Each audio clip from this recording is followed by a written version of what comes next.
Philémon Oui. est bienvenue déjà. Merci. Philémon est docteur en droit, précisément dans l'histoire du droit et des institutions. Et il mène des travaux de recherche affiliés à la fois à l'Université de Yaoundé 2 au Cameroun et d'Aix-Marseille en France. Et ces travaux sont consacrés au rapport entre l'État d'un côté et les coutumes de l'autre côté dans le cas du Cameroun. Et il s'intéresse particulièrement aux périodes, en tout cas la période allant de 1884 à 1996. Et Philémon aussi, durant son parcours, a été plusieurs fois boursier, en l'occurrence de fondations comme Afrique Avenir ou encore la fondation du prince Koumane Doumbé III. Et dans le cadre de ces conférences d'Ali, il nous parlera précisément de l'éducation africaine, notamment avec l'accent mis sur les diversités et les contrastes. Alors, Philémon, du coup, je te passe la parole. D'accord. Bonjour. Bonjour à tout le monde. Je suis le docteur Philémon Moubeke, juriste de formation, parce qu'il y a un master en droit des affaires, un autre en épistémologie du droit.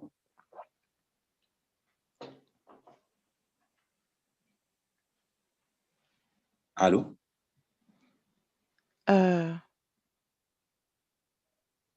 Allô?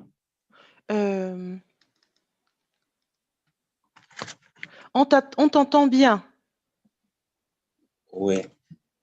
Je disais, je suis juriste de formation, parce qu'il y a un master en théorie de droit et un autre en épistémologie juridique, et ayant fait ma thèse aussi en histoire du droit et des institutions. Je suis originellement de l'Université de Yaoundé 2, et dans le cadre de ma thèse, j'ai eu à faire un tour du côté d'Aix-Marseille. Donc, je suis un docteur en histoire du droit et des institutions de l'Université d'Aix-Marseille.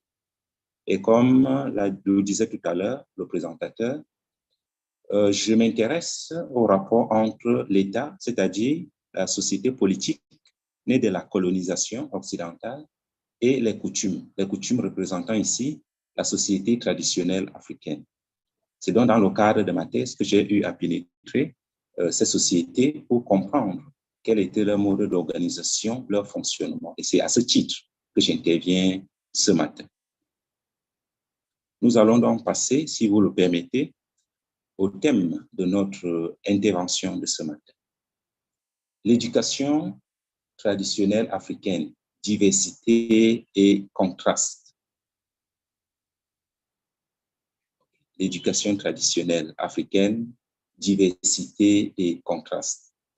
Le thème méritait qu'on s'y attarde un peu, tout simplement parce que on peut être amené à croire que dans le système traditionnel africain, l'éducation n'existait pas. Mais lorsque l'on creuse de près à travers les sociétés, qu'il s'agisse des sociétés de royaumes, des empires, ou alors les sociétés à bande, les sociétés lignagères, on va trouver un système de transmission de connaissances.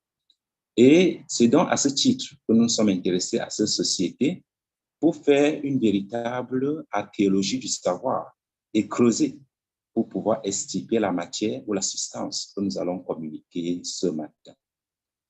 D'où la problématique centrale de cet exposé. Quel est le rôle de l'éducation dans les sociétés traditionnelles africaines? Estelle, si vous permettez, on peut muter au niveau de la problématique la question. Quel est le rôle de l'éducation dans les sociétés traditionnelles africaines? Avant de répondre à cette question, puisque la réponse sera présentée de manière cadencée tout au long de notre exposé, nous ne ferons que répondre à cette question. Ce qui fait qu'à la fin de l'exposé, normalement, chacun devait être à même de structurer une réponse convenable. Mais avant d'entamer la réponse, il nous semble utile de préciser le cadre théorique de notre intervention en déclinant les définitions, en donnant la définition.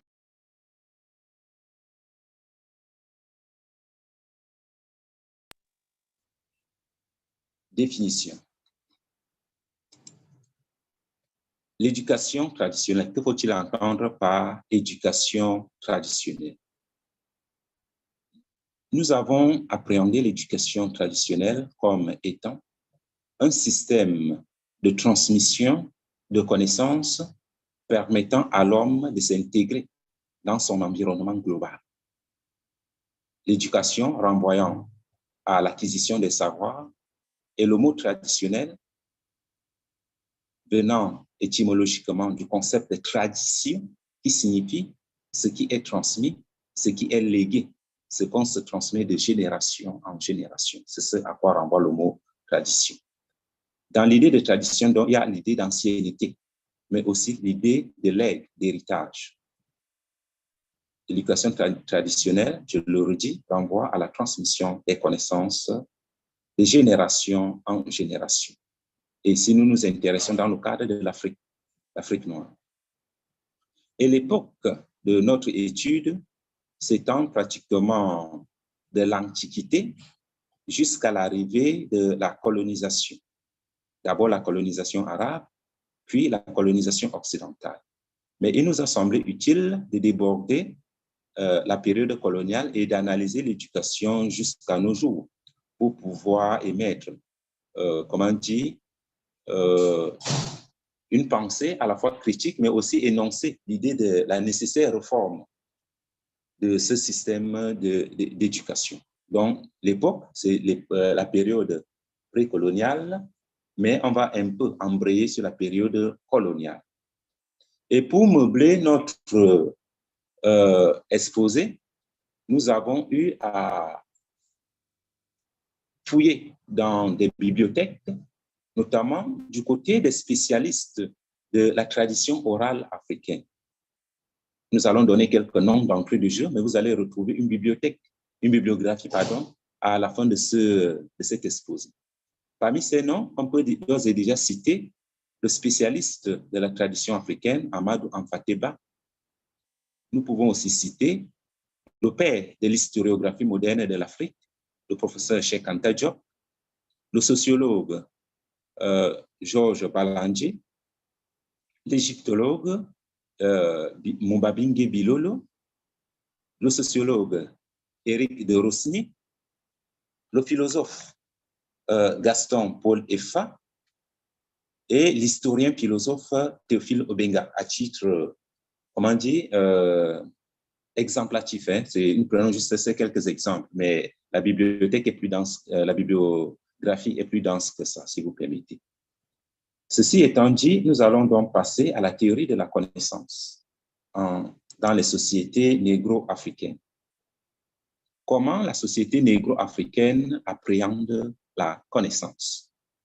Pour les négro-africains ou alors en négro-culture, il y a un principe de base qui est à la base de toute connaissance. Ce principe est le suivant, je vais l'énoncer. L'univers n'est pas héritier de lui-même. L'univers est le résultat des forces invisibles qui le précèdent et le transcendent. Voilà le principe qui sous-tend toute connaissance en Afrique noire. Et si vous loupez ce principe, vous n'allez rien comprendre dans les sociétés, la structuration des sociétés négro-africaines. La conséquence logique, c'est quoi? La conséquence logique est que la connaissance est un tout. Elle est à la fois matérielle et immatérielle.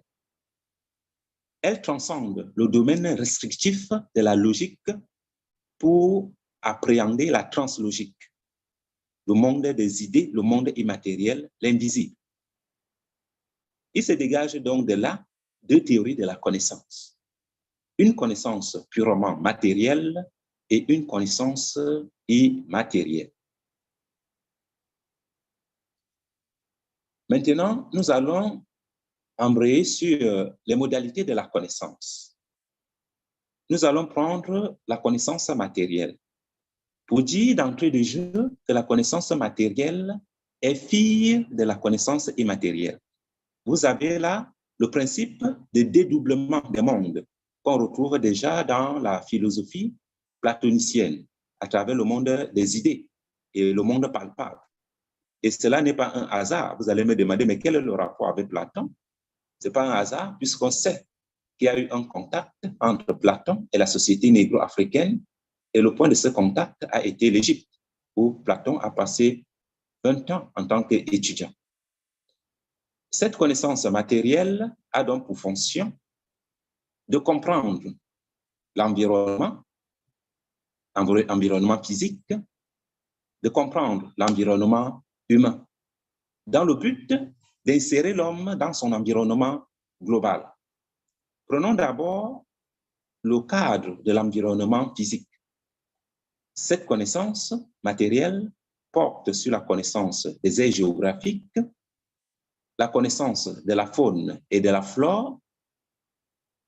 Et cette connaissance de la faune et de la flore n'est pas une connaissance abstraite. C'est vrai qu'elle part du privilège de nomenclateur, qui est le privilège de donner le nom à chaque chose. Sans ce privilège, il n'y aurait même pas de vie en société, il n'y aurait même pas, par exemple, de système de santé, parce qu'il faut savoir nommer les plantes avant de les cueillir pour se soigner. Il faut savoir qu'on se soigne avec telle plante, le nom de telle plante, c'est tel, en réalité. C'est pour ça qu'on parle ici de la faune et de la flore, de l'importance dans la structuration de la communauté. La population doit être en rapport avec la nature et respecter cette nature parce que dans le négro-africain ou alors en négro-culture, on aperçoit Dieu à travers les manifestations cosmiques, à travers les forces de la nature, d'où la philosophie de l'animisme, c'est-à-dire l'âme de Dieu qui anime toutes choses. Toujours du côté de la connaissance matérielle et dans les rapports entre l'homme et son environnement, on va aussi structurer la connaissance des métiers, des corps des métiers. Le forgeron, le griot, les architectes, donc tout ce qu'on a comme les guerriers, tout ce qu'on a comme caste dans la société, cela structuré autour de cette connaissance matérielle de l'homme en rapport avec son environnement. Nous allons passer de la connaissance de l'homme à le rapport entre l'homme et son environnement pour intégrer l'homme dans la communauté, dans la société des hommes. Maintenant, nous parlons de la connaissance de l'homme intégré dans sa société et nous allons parler de la communauté.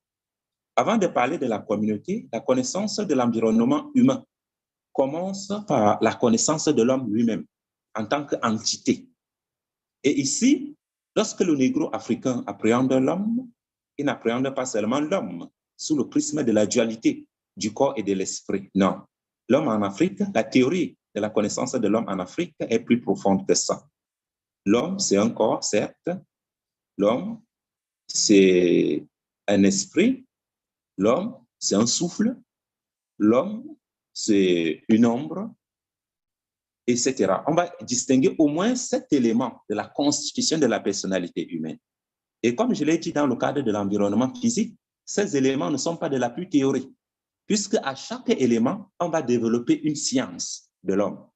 Je prends l'exemple du corps physique qui fera l'objet des soins et de la science médicale ou médicinale, si vous permettez, mais aussi, on peut aussi prendre l'exemple de l'ombre de la personne. Puisqu'en négroculture, on peut vous soigner en passant par votre ombre. Par exemple, je l'ai vu personnellement dans mon village où on soigne le mal de dents sans toucher la personne, sans ouvrir la bouche de la personne, mais sur l'ombre de la personne et la personne guérit.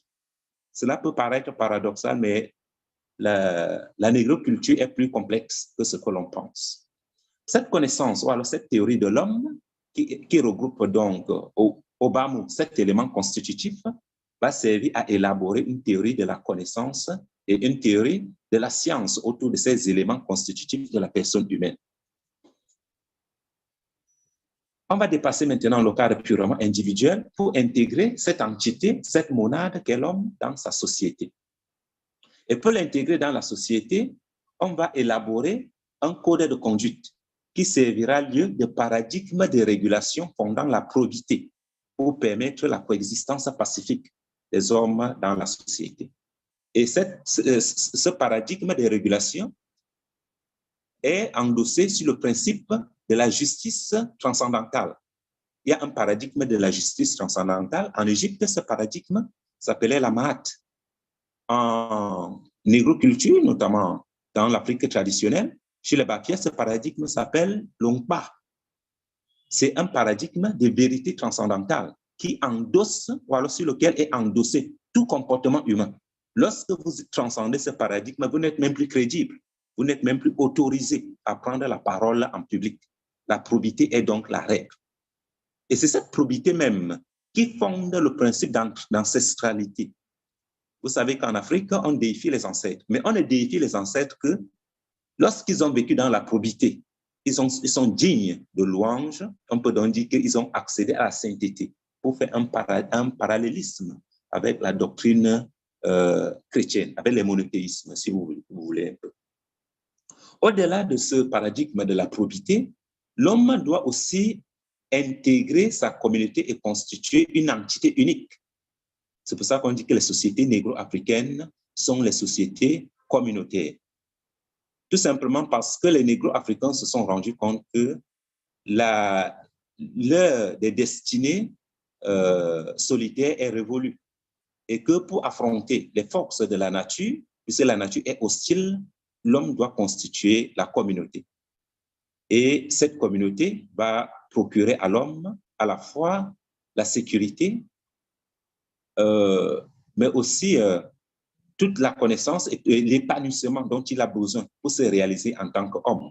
Il ne peut pas se réaliser en tant que monade, il ne peut se réaliser qu'en vivant en communauté avec ses prochains. Il va donc naître une véritable science qui va légitimer la communauté. On va construire l'ontomythologie pour expliquer la sacralité de cette communauté pour que l'homme se sente dans son environnement.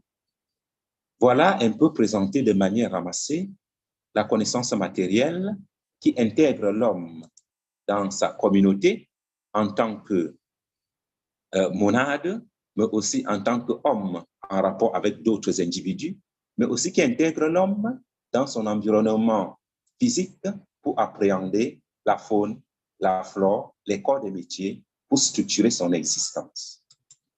Ceci étant dit, nous allons évoluer dans notre exposé pour présenter les modalités de la connaissance immatérielle. La connaissance immatérielle. Cette connaissance immatérielle est structurée de deux manières. On peut d'abord prendre la connaissance immatérielle qui explique l'origine des choses. Et là, on va faire recours à l'abstraction littéraire en évoquant les mythes et les récits fondateurs. Mais aussi, la connaissance immatérielle transcende le domaine de la mythologie et le domaine même de la vie pour appréhender le domaine de l'après-vie, les rapports de l'homme avec la mort, l'ancestralité, les récits épiques, notamment ce qu'on va appeler les épopées. Mais revenons un peu au domaine de la mythologie. Il ne faut pas prendre le mythe, ou alors il ne faut pas comprendre le mythe comme étant quelque chose qui relève de la fabulation. Non. Le mythe ne relève pas de la fabulation, du racontage. Le mythe est une nécessité qui obéit aux finalités d'ordre scientifique. Comment expliquer l'origine du monde, sachant que nous sommes des êtres limités? On n'était pas là à l'origine. Il faut donc penser cette origine à travers l'abstraction, mais qui soit logique, pour permettre à l'homme de se retrouver dans cet univers qui est hostile. L'homme doit donc pouvoir expliquer l'origine du monde, la finalité de la vie en société et son devenir, la vie après la mort.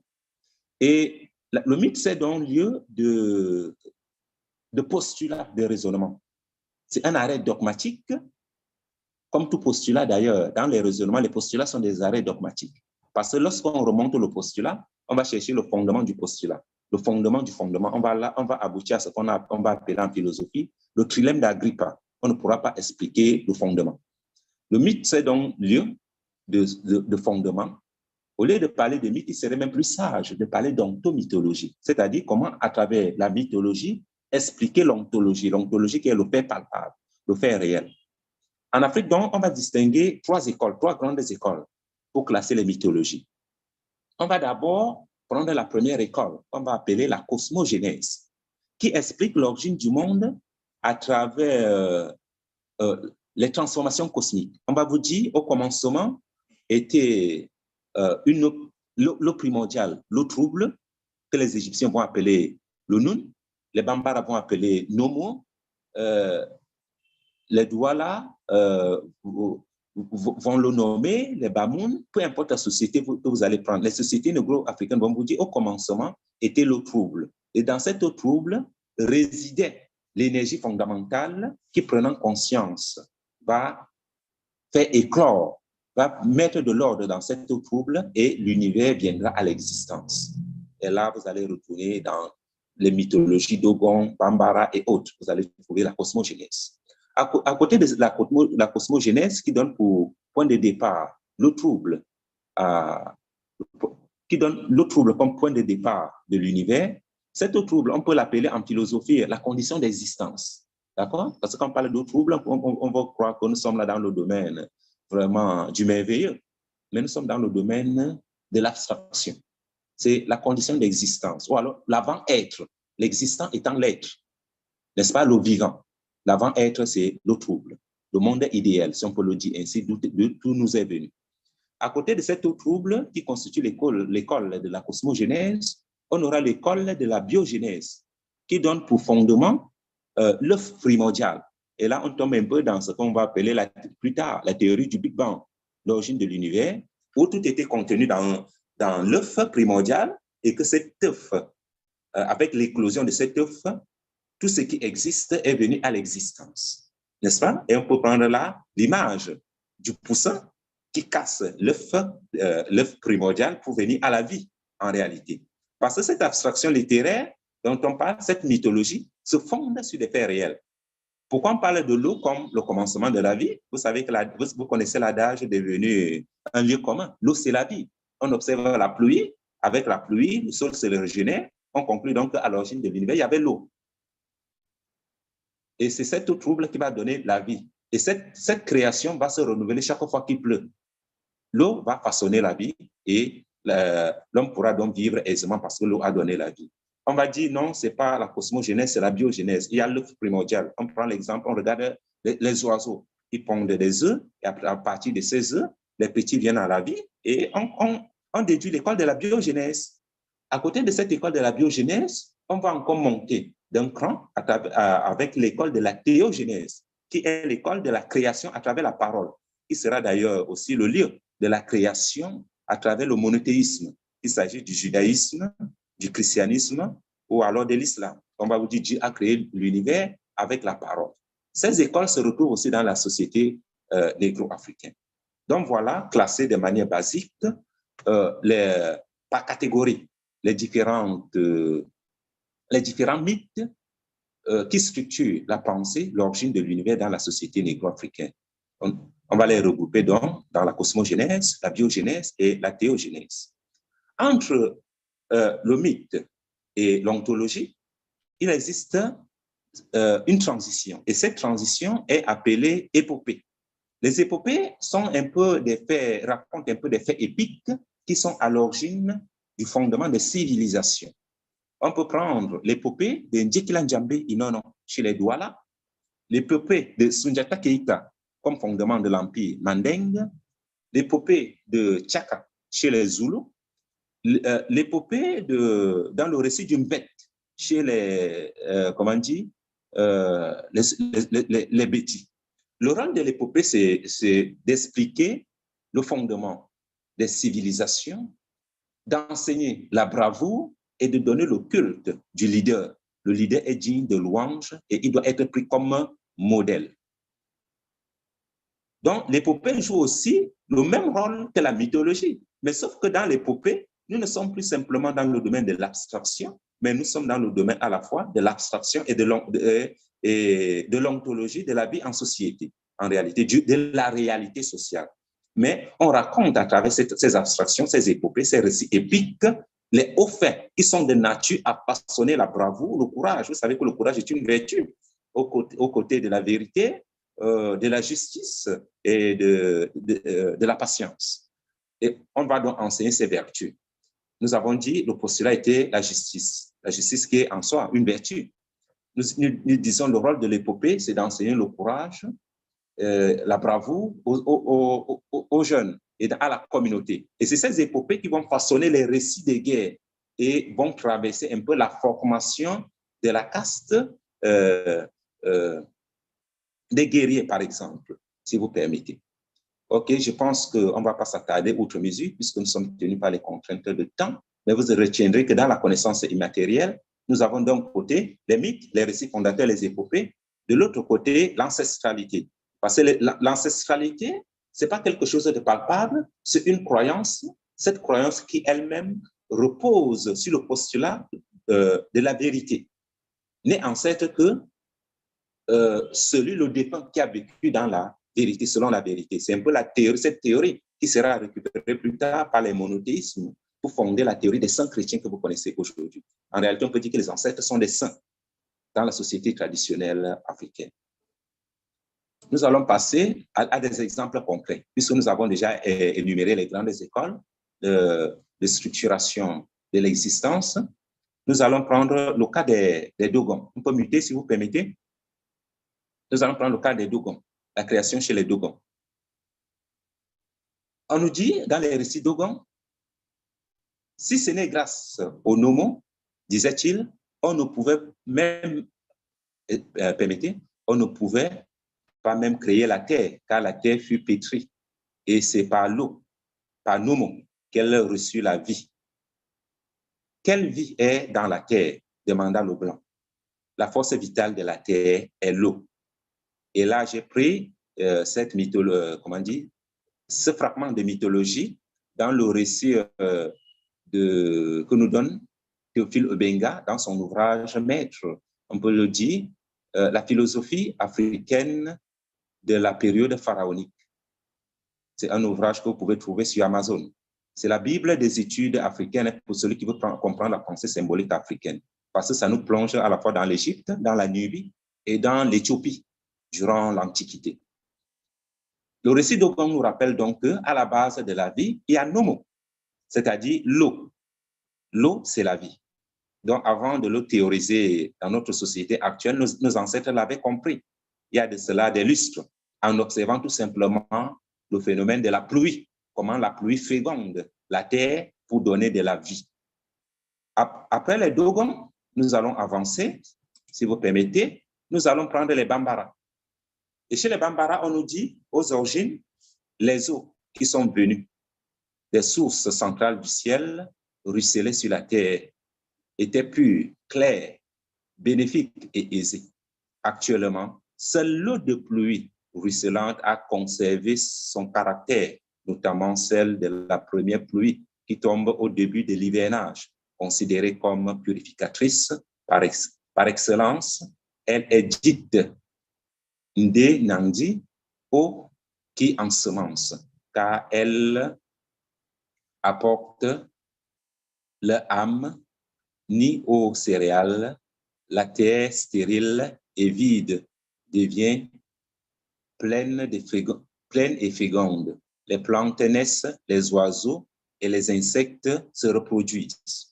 Et là, vous avez, comment dire, un trait d'union qui est fait entre l'eau primordiale de la mythologie et l'eau de la pluie. Et ça rejoint ce que je disais tout à l'heure, que lorsque le négro-africain fonde l'eau primordiale comme la source de toute vie, il n'est pas dans la démence intellectuelle, il est dans l'observation. Il observe l'univers, il regarde l'eau de pluie, l'effet que l'eau de pluie a sur les plantes, sur les hommes, sur les animaux. Il déduit donc que c'est l'eau qui est à l'origine de la vie. Il fonde donc l'ontomythologie des eaux primordiales. L'eau comme la condition de la vie, l'eau comme l'avant-vie. L'eau, c'est l'avant-vie et la vie vient de l'eau. Après les Bambara, nous allons évoluer. Nous remontons même plus loin pour vous dire que les Bambara eux-mêmes n'ont pas pris cette mythologie comme ça. C'est une longue tradition qui remonte même au bassin du Congo pour rejoindre l'Éthiopie, au sens antique du terme, pas le pays que nous connaissons aujourd'hui. Plus tard, la Nubie et l'Égypte. Chez les Égyptiens, nous dit Dumbi Fakoli, dans son ouvrage Horus, fils d'Isis, le mythe d'Osiris expliqué. On nous dit que Atum qui est le démiurge qu'on retrouvera dans la philosophie grecque. Atum, c'est-à-dire Dieu, s'appuya Dieu s'ennuyait dans le ventre de Nun. Nun étant l'eau primordiale. Et Nun est considéré comme l'autre version de Atum. C'est pour ça qu'on dit Nun est l'autre lui-même. Mais Atum, qui était seul dans le sein de Nun, savait que Nun contenait toute potentialité de la création. Atum décida alors de sortir de sa grande solitude. Alors, chez les Égyptiens, l'Égypte antique nous dit Dieu lui-même a vécu à l'intérieur des eaux primordiales, et de ces eaux primordiales, il a pris conscience de lui-même pour mettre de l'ordre dans le désordre cosmique qui régnait à l'intérieur de ces eaux. Et l'existence n'est rien d'autre que la mise en ordre du désordre primordial dans les eaux primordiales. Si vous le permettez, vous permettez la tautologie. On a donc en Égypte Dieu lui-même qui se retrouve dans l'eau, et à travers ces eaux, il nous donne la vie, l'existence. Et vous allez retrouver la même conception chez les Douala. Vous serez étonnés d'ailleurs, hein? Chez les Douala, on a vu le cas des Dogon, on a vu le cas des Bambara, mais revenons un peu au Cameroun. Chez les Douala, pour dire bonjour en Douala, on dit Ndje tout sait, on répond Nyambe. Ndje tout sait signifie, on pose la question aux esprits de l'eau. Quel est le plus grand de tous les esprits? C'est ce que signifie l'expression Ndje tout sait. Et les esprits de l'eau répondent Nyambe. Ça veut dire Dieu. Nyambe, c'est le nom de Dieu en Douala. Donc, ça veut dire qu'il y a donc un rapport entre Dieu, les eaux et la création. Et c'est cet esprit primordial qu'on appelle Dieu, qui a vécu dans les eaux, qui nous donne donc l'univers. OK, nous allons passer de l'Égypte. Nous avons parlé des Douala. Malheureusement, je n'ai pas mis les Douala sur ma présentation, mais je voulais faire ce parallélisme pour que vous compreniez que partout en Afrique noire, on fonde les eaux comme le commencement de tout. Nous allons tomber chez les Bantous. Chez les Bantous, nous avons toujours pour référence Théophile Benga dans son ouvrage. Comme je l'avais déjà cité, j'ai mis Ibid, mais ça veut dire le même ouvrage, hein? La philosophie africaine de la période pharaonique. On nous dit donc ceci. Chez les Vandas sont un peuple bantou, et généralement chez les Bantous, le lieu de la première création est un trou d'eau tourbillonnante ou un lit de roseau, situé à l'est. Vous avez donc les deux images qui se retrouvent ici. La cosmogénèse à travers l'eau primordiale, qui est l'origine de la vie, mais aussi la biogénèse à travers l'image du roseau et autres. Et nous voulons dire ici que le récit qui donne l'eau comme fondement de la vie se retrouve pratiquement dans toutes les sociétés négro-africaines. Pour celui qui sait parler sa langue, il faut retourner un peu vers les anciens, les grands-parents, pour qu'ils vous racontent un peu le récit de la création. Vous verrez toujours qu'il y a un rapport avec eux. Soit c'est l'origine de la création, soit c'est le passage forcé pour atteindre un lieu précis. Et je vous parle là, par exemple, des récits qui ont trait aux migrations des peuples, où on retrouve toujours l'image de l'eau, soit en rapport avec le caïman, soit en rapport avec un serpent. Ceci étant dit, nous allons passer maintenant au rôle de l'éducation. Je rappelle que nous avons déjà balayé la connaissance matérielle, nous avons balayé la connaissance immatérielle à travers l'abstraction mythologique, les épopées, le rôle de l'ancestralité. Maintenant, nous revenons à ce que l'éducation procure à la société. Quel est le rôle de l'éducation? Et nous allons répondre en disant, le rôle de l'éducation est la transmission de la connaissance en insérant l'homme dans son environnement global. Transmission de la connaissance en insérant l'homme dans son environnement global. Je vais m'arrêter un moment pour dire deux mots. Je vais d'abord commencer par dire que l'éducation consiste à quoi? Lorsque nous partons à l'école, c'est pourquoi nous enseigne quelque chose sur notre société, notre culture, notre environnement. C'est pour ça que l'autre dit, Platon, Socrate dit, parlant de la connaissance, la toute première connaissance, c'est la connaissance de soi. Homme, connais-toi toi-même. Tu te connais en tant que monade, tu te connais en tant qu'homme appartenant à une communauté, tu te connais en tant qu'homme appartenant à un environnement donné. Et c'est l'éducation qui doit donc t'aider dans ce processus de connaissance. Et c'était le rôle que jouait l'éducation dans la société traditionnelle africaine. Mais sauf qu'il y aura une bifurcation de cette logique. Avec l'arrivée de la colonisation occidentale, notamment à travers nos présupposés civilisateurs, on dit aux négro-africains, vous êtes des barbares, vos systèmes que vous avez là, vraiment, c'est archaïque. Nous, on vous amène à la connaissance. On a pensé l'éducation du négro-africain sous le prisme de l'arrachement, de l'exil et de l'exode. C'est-à-dire la connaissance n'est pas africaine, la connaissance, c'est ce qui vient d'ailleurs. Vous retrouvez donc des aberrations qui sont vraiment des aberrations scientifiques où les gens partent à l'école. Par exemple, chez nous, les Bantous, on ne connaît rien des Bantous. L'histoire des Bantous n'est pas enseignée, la culture des Bantous n'est pas enseignée, la civilisation Bantou n'est pas enseignée, mais à la place de ça, qu'est-ce qu'on va vous enseigner? On va vous enseigner l'école française, on va vous enseigner la Russie des Tchars, la révolution bolchevique, etc., etc. C'est pour vous dire que l'éducation négro-africaine a été pervertie avec la colonisation. Et au sortir des indépendances, on a continué à enseigner de manière,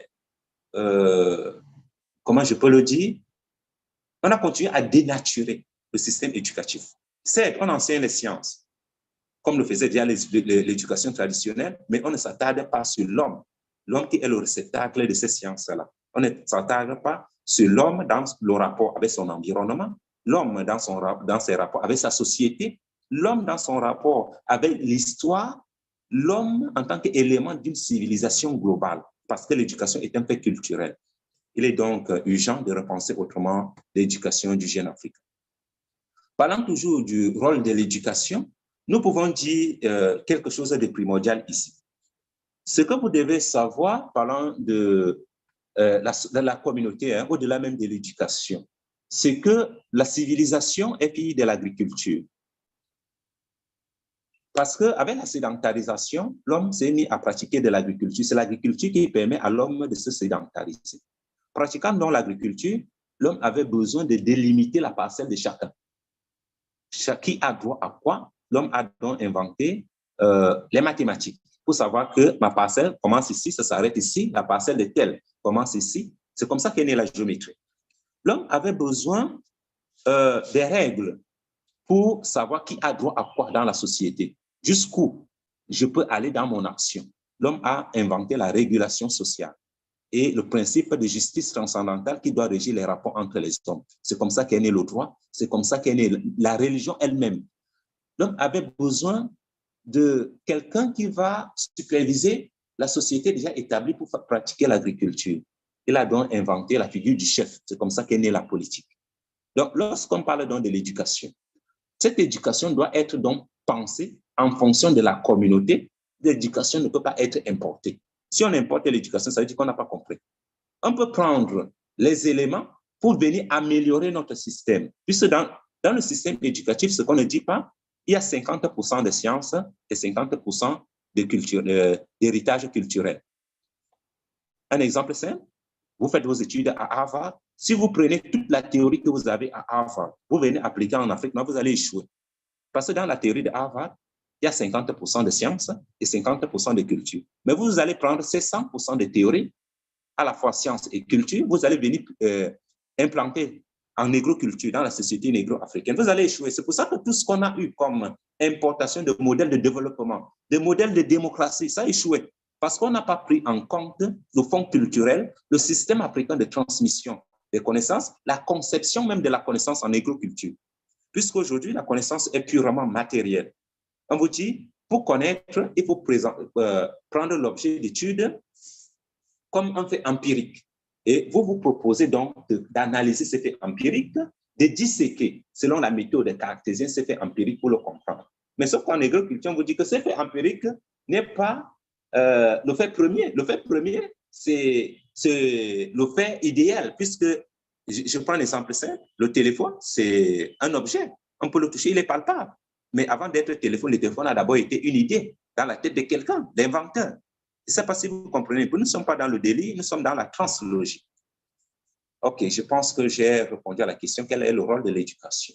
Le rôle de l'éducation, c'est d'insérer l'homme dans sa communauté, dans son environnement global, dans le but de comprendre cet environnement et d'agir en rapport, l'interaction, notre rapport au monde, d'agir sur cet environnement, de développer la science de cet environnement-là, si vous permettez. Nous allons passer, une fois que nous avons répondu à la question, puisque nous avons déjà consommé pratiquement 40 minutes de notre temps, nous allons évoquer le rôle de la pensée critique dans la perspective post-coloniale.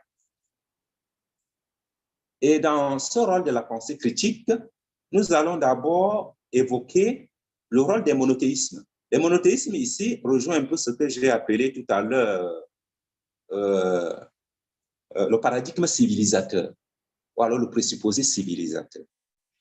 Avant la colonisation des sociétés africaines, il a donc fallu casser la sacralité de ces sociétés. Pour casser la sacralité de ces sociétés, qu'est-ce que le colon a fait?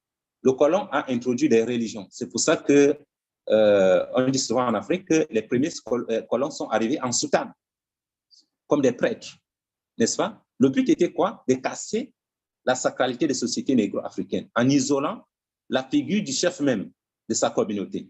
Le chef était considéré comme le relais entre la société globale et les ancêtres. À côté du chef, donc, on va mettre la figure du catéchiste d'abord, puis du pasteur ou du prêtre.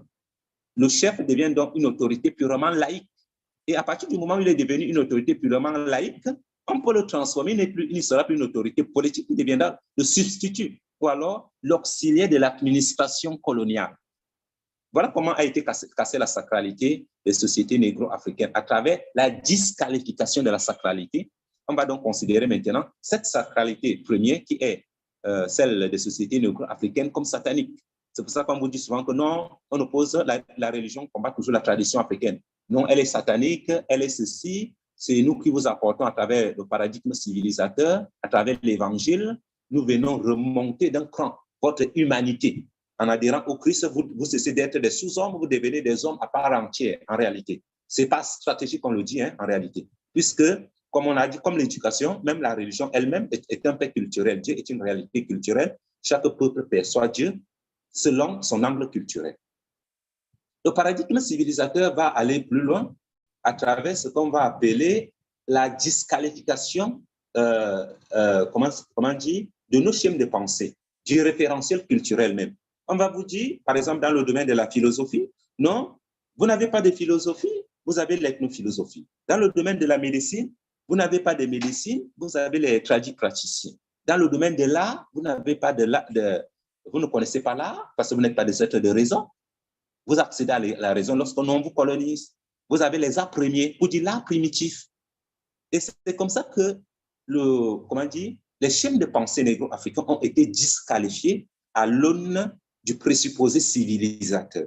La colonisation avait donc pour but de faire de nous des petits blancs. Vous comprenez un peu? On va donc penser maintenant le système éducatif comme des petits blancs que nous sommes devenus, en nous enseignant le désamour de nous-mêmes, en réalité. On sort dans une éducation où l'homme cherchait à appréhender son environnement physique, environnement social, appréhender l'absolu à travers l'éducation immatérielle. On entre dans l'éducation où on disqualifie tout ce qui est local, où on importe la connaissance. l'éducation de la connaissance importée. Et vous allez donc comprendre qu'à partir de ce moment, il va se poser une question. Cette question résulte de la bifurcation de la société africaine entre l'élite qui a été formée à l'éducation coloniale, qui parle français, qui parle anglais, et le reste de la population qui reste attachée à la tradition et qui maîtrise l'éducation traditionnelle. Il va donc se poser la question de savoir qui est alphabète ou analphabète dans la société d'Afrique noire aujourd'hui. Parce que quand vous ne parlez pas français, vous êtes analphabète, vous ne parlez pas anglais, vous êtes analphabète. Or, vous maîtrisez mieux l'éducation traditionnelle africaine, mieux que l'élite qui a été à l'école du peuple. Il faut donc repenser l'éducation africaine à l'aune de la pensée critique. OK. Ce propos va tenir lieu de conclusion. La conclusion est formelle. Il faut décoloniser l'école et l'éducation dans les sociétés africaines, car cela participe pas du repli identitaire, comme on peut le croire, mais de la fraternisation universelle à travers un enrichissement réciproque. Parce que même l'Occident gagnerait à comprendre le système éducatif africain traditionnel, puisqu'ils vont comprendre les limites de la rationalité classique, parce qu'ils vont instaurer l'homme dans une réalité translogique. Il faut donc décoloniser l'éducation en Afrique noire.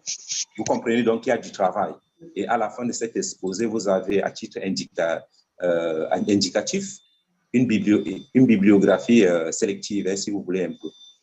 Mais je pense qu'Ali pourra vous communiquer la bibliographie complète après cette conférence. Je vous remercie et je suis disposé à prendre vos questions. Alors, merci beaucoup, Philémon. Merci pour cet exposé que j'ai personnellement trouvé très enrichissant. Dans la mesure où tu présentes, là, tu recentres là le rôle même de l'éducation en Afrique en montrant au préalable toute l'histoire, l'imaginaire social, mais aussi la réalité sociale sur laquelle cette école devrait partir. Alors, si tu permets, j'ai quelques questions là au fur et à mesure qu'elles apparaissaient dans le chat, mais aussi en amont à la conférence. La première question qui nous vient de Soraya Sayed, c'est s'il est possible d'avoir déjà les titres des épopées que tu as mentionnés tout au long. Oui. D'accord. Du coup, si ça serait possible, peut-être vu que le temps serait assez court dans le document final, si les titres des épopées pourraient figurer, ça permettrait de répondre à la question de Soraya Sayed. Alors, j'invite les participants pour des questions de modalités pratiques à rédiger les questions dans le chat. Philémon pourra les lire au fur et à mesure.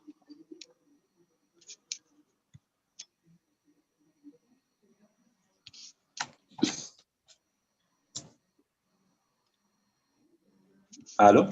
Alors, oui, allô?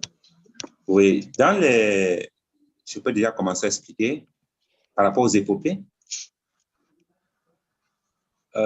Dans la bibliographie que je vous ai envoyée, j'ai listé au moins 3 ouvrages qui parlent de ces épopées. Je peux prendre par exemple chez les Douala, l'épopée de Ndjekila Njambe, n'est-ce pas? Vous avez l'ouvrage de Valet Épée et Mbouelewi.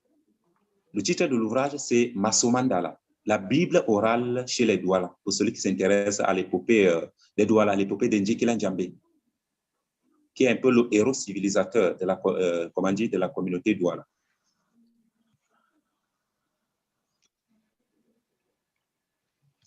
Donc, quand vous allez parcourir la bibliographie, vous allez rencontrer beaucoup d'épopées en fonction des civilisations. Et pour ce qui est des épopées mandingues, par exemple, Sundiata Keita, même Silonet, on peut le trouver sur Google, n'est-ce pas? Au-delà des ouvrages, si vous n'avez pas le temps de fouiller dans mes ouvrages, vous tapez simplement l'épopée de Sundiata Keita ou alors le fondement de l'Empire mandingue.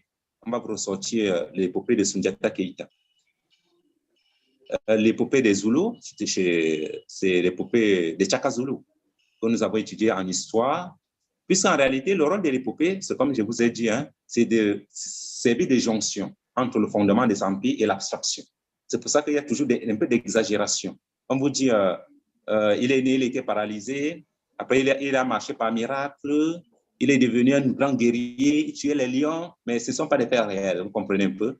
C'est des faits épiques qui ont pour effet de booster un peu la confiance, le courage et l'héroïsme social. En réalité, c'est ça à quoi servent les épopées, en quelque sorte. Merci. Alors, okay.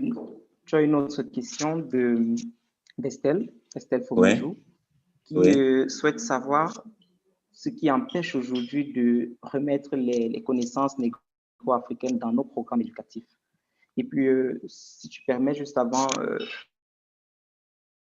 je voudrais faire le lien avec des questions qui ont été posées en amont qui reprennent la même idée, notamment celle de l'existence des sources de tout ce background historique que tu as présenté. Est-ce qu'il existerait des sources pratiques et accessibles qui peuvent être utilisées dans la classe d'histoire? Oui. Disons que la société négro-africaine n'a pas décolonisé en réalité. C'est vrai qu'on dit que nous sommes indépendants, mais on n'a pas pris le temps de décoloniser. L'indépendance en Afrique noire a consisté au fait que, voilà un peu comment l'élite a réfléchi, le blanc est parti, moi je prends la place du blanc. Est-ce que vous comprenez un peu? C'est ça à quoi a consisté l'indépendance. Et ceci a pour une incidence considérable sur tous les domaines de la vie, ce n'est pas seulement l'éducation. Ça fait qu'on n'a pas remis en cause l'architecture héritée de la colonisation, que ce soit au cadre même global qu'est l'État, que ce soit les cursus au niveau de l'université, les programmes officiels et autres. Nous sommes restés dans le même canevas. On utilise la même épistémologie. Or, l'épistémologie étant la théorie de la connaissance, c'est-à-dire l'ensemble des concepts et des méthodes qu'on utilise pour appréhender la réalité et faire de la science. Ça aussi, on n'a pas décolonisé. Or, l'épistémologie coloniale a été élaborée dans un contexte d'ethnologie, où il y avait cette bifurcation entre les sociétés de tradition, dites sociétés primitives ou sociétés sauvages, et les sociétés évoluées. N'est-ce pas? On n'a pas décolonisé ça jusqu'à aujourd'hui. Je vous ai pris l'exemple tout à l'heure. Lorsqu'on parle de la pensée africaine, on trouve que c'est de la pensée archaïque. Pourquoi? Parce qu'on part du postulat, du concept du sauvage, qui n'est pas sorti du cursus scolaire. Et ce n'est pas la faute du colon, en réalité. C'est la faute de l'élite qui a pris le pouvoir après le colon, qui n'a pas pris le temps de décoloniser, parce qu'il faut tout décoloniser. On prend d'abord la théorie de la connaissance, ce qu'on appelle l'épistémologie. Par exemple, je suis juriste. Quels sont les concepts que j'utilise pour étudier le droit africain? Je vais prendre les concepts du droit romain pour étudier le droit africain, par exemple. Or, le droit est une réalité culturelle. Les Africains et les Romains n'avaient pas les mêmes visions du monde. Ils ne peuvent pas avoir les mêmes concepts pour décrire le droit. Mais on va se fonder sur une idéologie. On va vous dire, les concepts juridiques sont universels. Sans démontrer que c'est universel, on prend ce postulat, cet arrêt dogmatique, c'est universel. Que vous soyez chinois, que vous soyez bafia, que vous soyez douala, vous utilisez les concepts romains parce que c'est universel. La prétention à l'universalité. Et il y a donc un travail de fond à faire en Afrique noire. Décoloniser chaque pan de notre société. En réalité, c'est pour ça que ça n'a pas changé. Et sur quoi vous avez maintenant, comment dire, la volonté des ex-patrons d'hier, des puissances qui nous ont colonisés hier, de contrôler nos systèmes d'enseignement, à travers notamment ce qu'on va appeler le programme de la Banque mondiale. Vous savez qu'en Afrique, la Banque mondiale finance beaucoup, et le système des Nations Unies finance beaucoup l'éducation. Ils ont même une influence réelle sur le choix des programmes à enseigner. C'est ce qui fait que même ce qui ne convient pas à la société, on l'insère dans le cursus scolaire tout simplement parce qu'on a le souci de plaire aux bailleurs de fonds. En fait, l'élite, la société africaine n'a pas encore décolonisé. C'est la réponse que je peux donner. Il faut décoloniser nos systèmes.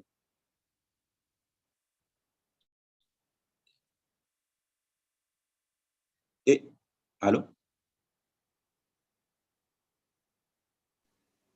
Bien, on avait des soucis de micro. Merci beaucoup une fois de plus, Philémon, pour cette présentation. On va devoir arrêter là pour pouvoir souffler juste avant la présentation de Momar, qui aura lieu à 9h30 dans 7 minutes exactement. D'accord. Merci. C'est moi qui vous remercie. Un grand merci à Philémon. Je pense qu'on peut lui montrer notre appréciation. On a tellement appris. Merci infiniment. Ce sera posté sur YouTube d'ici quelques temps pour pouvoir réécouter parce qu'il y avait énormément d'informations qui a été partagées. Nous allons prendre exactement 5 minutes de pause avant de retrouver Dr Seck sur la problématique des arts et de l'identité. À tout à l'heure. Merci.